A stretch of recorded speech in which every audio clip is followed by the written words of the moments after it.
breathe in hard. We're wrong. We're wrong. Okay. All right, so this is on your own 12.9, and this is a stoichiometry problem. And so here's what they gave us. They told us some information, and they gave us a formula that was unbalanced. And they told you it was unbalanced, so you had to go back and balance it. And if you can't get this, we'll do this in class on Wednesday. But basically, when you get to balancing the O2 and you realize that this has to be 25, you basically have to put this 25 over 2, multiply everything by 2, and then this becomes 2, this 8 becomes 16, this 9 becomes 18, and the 25 becomes 25 because the 2 crosses out the 2. If that did not make sense, we'll do it again in class, but that's old stuff from last semester. So I balanced the reaction, and then here's what they gave me. They said 3.2 grams, 3.2 times 10 to the third grams of this, I think it's octane, and they asked me for liters.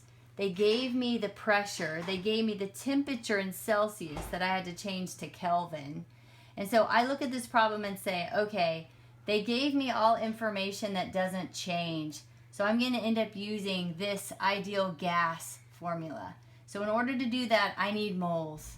So I take the grams that they give me of the octane. I just put a triangle over the top. And I change it into moles. These are the grams of 1 mole of octane. So it ends up being 28 moles of octane. And again, I have 2 significant digits, so I can only have 2. Then I take the 28 moles of octane, and I need to figure out how many moles of CO2 that would give me, because I need moles of CO2 to get liters of CO2. So I change this to moles of CO2 just by using my recipe and my ratios. And I get 220 moles of CO2. Again, I need 2 significant digits because of the 28. So now I have moles of CO2. So I have pressure, I have moles, this is a constant, and I have my temperature up here. So I just plug everything in. They gave me this as pressure. I don't know volume. I figured this out as moles of CO2. This is a constant, and it has a crazy unit that all cancels out.